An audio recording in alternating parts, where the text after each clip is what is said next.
So when you hear the word brainwashing, a lot of people actually think that it's something negative or it's just so cultic, and then people are just afraid of the word itself. But that's exactly why you're brainwashed to believe the word itself is so negative and it has a negative impact on you and in your life. But here's the thing. Let's take a look at the word brainwash. You wash your brain. Well, most of the time, when you wash something, it's for cleansing. It's for purity. You want to make something, whether it's your body or your mind or things, to purify it, to cleanse it, to make it cleaner. So brainwashing is exactly the same. And in this video, I will literally brainwash you to become a millionaire and to be able to manifest something that you really, really want, to be the version of you that you dreamed of for years and years. And I can guarantee if you actually fall into this video, that means that there's something that you have been struggling to break through. So don't worry about it. I know some people are a bit worried, skeptical, but this is not the manipulation. This is not the controlling. This is exactly the way your mind is already programmed into playing small. But what we're gonna do right now throughout this video is to reverse engineering the entire system of our mind to take advantage of our power. Because if you don't choose how you want to brainwash yourself and how you want to design and build an architecture within your mind, that will create your reality in the way that you desire, then that means you're literally living a life of someone else's script.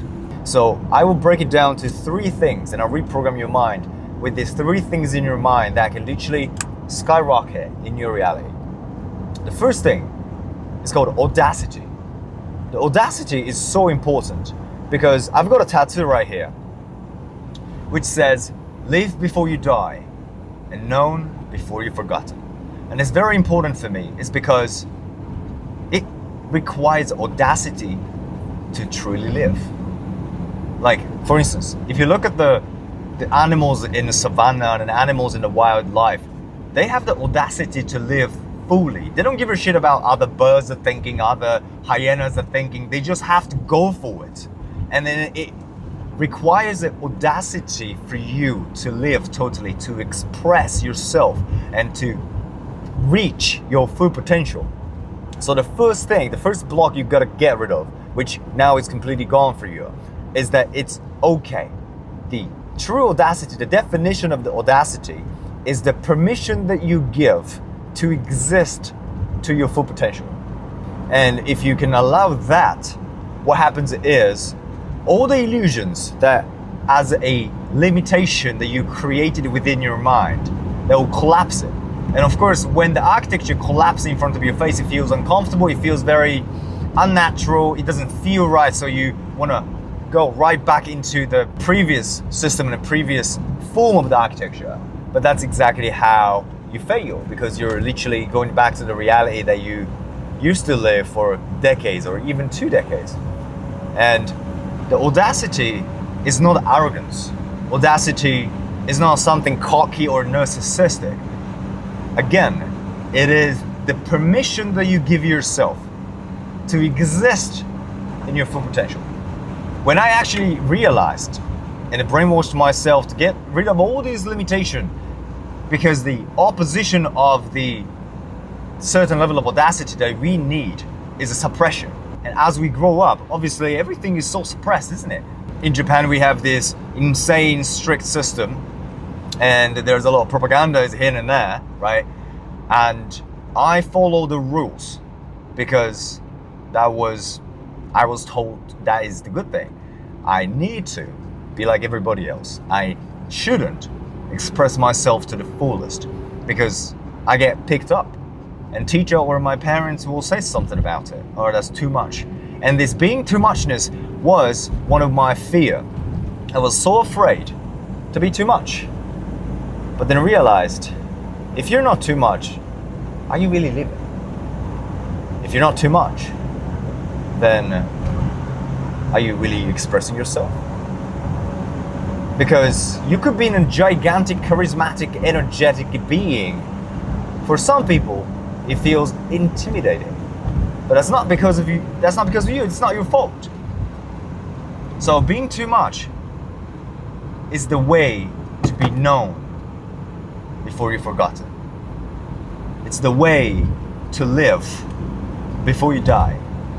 When is the last time you became too much? Too much money, too much followers, too much love, too much blessings, too much beautiful things, too much beautiful people. It's not a bad thing at all, isn't it?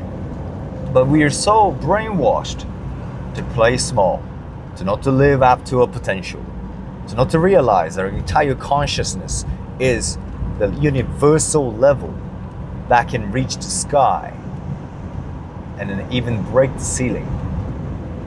I was drinking a coffee this morning and I realized there was a beautiful quote on the mug which says, set the limitation so that you don't even have the limitation anymore.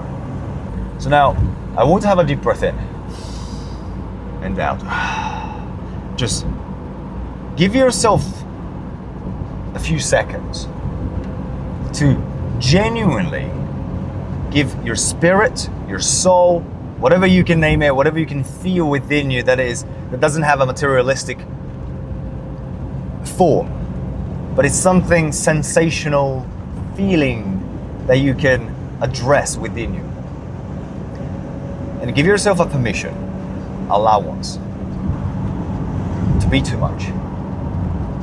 You can instantaneously feel something different.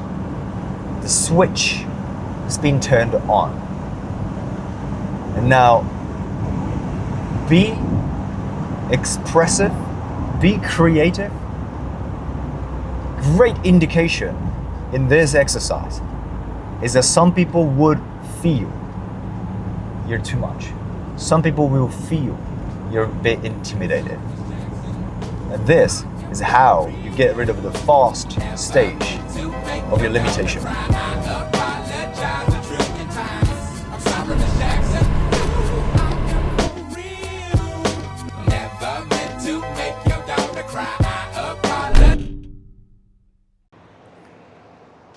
Number 2, engineered failure. A lot of people misunderstand how important a failure is, and therefore they collapse. And if you actually take most of the entrepreneurs and the companies and businesses, they actually fall after a couple of years. And the reason why is because they lack in engineered failures. So for instance, if you look at Einstein, in a historical perspective, he failed 1,000 times, and then we all know that. But that is not just a failure, it is a perfectly engineered failure by himself. And what does it mean? It means he built certainty throughout the countless of failures. And that is why it's so important, because you have to fail before you succeed. What we're actually doing throughout this engineered failure is literally you're building the certainty, because without it, all you can rely on is one is Audacity, and then second is this delusional level of confidence that doesn't have concrete, materialistically speaking. And so one of the most important aspects of this engineered failure is by failing, you build certainty.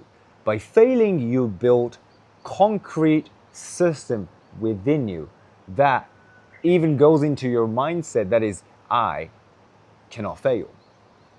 And then I know it sounds like a contradicting and it sounds kind of paradoxical, but that's the point. Because without the failure, you're fragile. Imagine you're putting something on top of, and there's no foundation for it. It's very fragile. You will collapse with another failure. So that's why you have to engineer failures so that you build a foundation of the certainty, so that when you get to a higher place, you're still managing the risk, you're still managing the certainty and confidence, and also the data, also your experiences. So intuitively speaking, if you get to a point where very, very high, it was, oh, look, what's that? Ladybug, bringing happiness, hopefully. But anyway, again, look at the Einstein. Without his engineered failure, he would have he wouldn't be a historical figure, right? Imagine if he just found out the light bulb just like that. Call it beginner's luck, call it skill, whatever that is. He will collapse into something because he doesn't have the failure of foundation that builds up the certainty, and then also the concrete connection with him, his skill, his mindset, his spirit, and then his success and his vision. So here's my invitation. Let's fail. Okay, let's fail and let's enjoy that building the success. And that's what it matters. And that journey itself is so fulfilling and it's so beautiful. You realize that when you get to somewhere that you really want it to be, the prize is so fragile and it's so subtle. But then when you're walking the path, it's so fulfilling. Sometimes it feels hard and it feels, it's difficult. But that's the whole point. Because hardship comes at ease. Don't you think so? Isn't it so easy to experience something difficult? Isn't it so easy to struggle?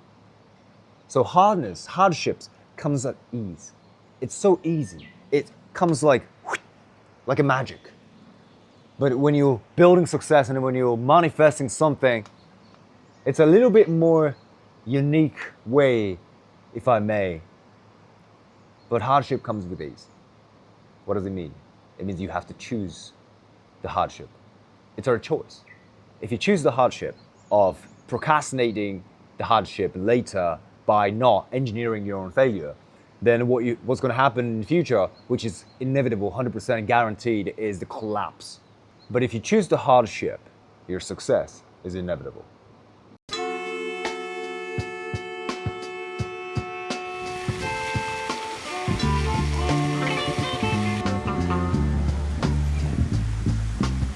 Time for lunch. So right now we actually came to Hakone, which is, there's a lot of hot springs and beautiful sceneries and mountains and everything. And I am at Hakone with my team. And this is something that I genuinely appreciate because, before I was doing everything all by myself, and then sure I made money and I did everything and I achieved everything, but there's something more to it. And because I engineered failure by doing all by myself, and I learned the lesson, right? And then I learned skills and everything that I needed to build a team and then have the position of where I am right now. And this feeling of having people and having a team is just absolutely amazing because you can't replace the feeling of achieving something with people together, and you can't beat that feeling with any materialistic success. So I believe this is, one of the best prize on the journey. So that's why the engineer a failure will teach you that if you're doing over yourself and then realize that, oh shit, the prize is not that good in the top of the mountain. It's just all by yourself looking at the view and like, yeah, we made it. I did it. It's just I. So when you change I to we, magic happens.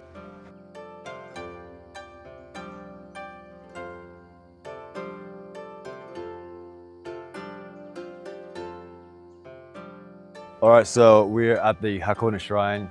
This is one of a beautiful shrine in Japan where there's a god of dragon. So me and our team, we're gonna go there and pray for a future project and everything. And as we speak about the team and then also, the people, it's very beautiful to have people in a team when you want to achieve something. Just three things, always, every single day. How can I be more expressive? How can I find audacity within me through activity, through decisions, through behavior, through content creation, through business?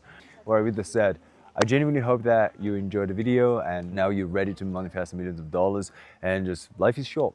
Why not achieve everything? Why not manifest?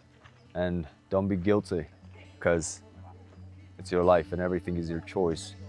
And then you're allowed to have everything that you ever wanted. All right.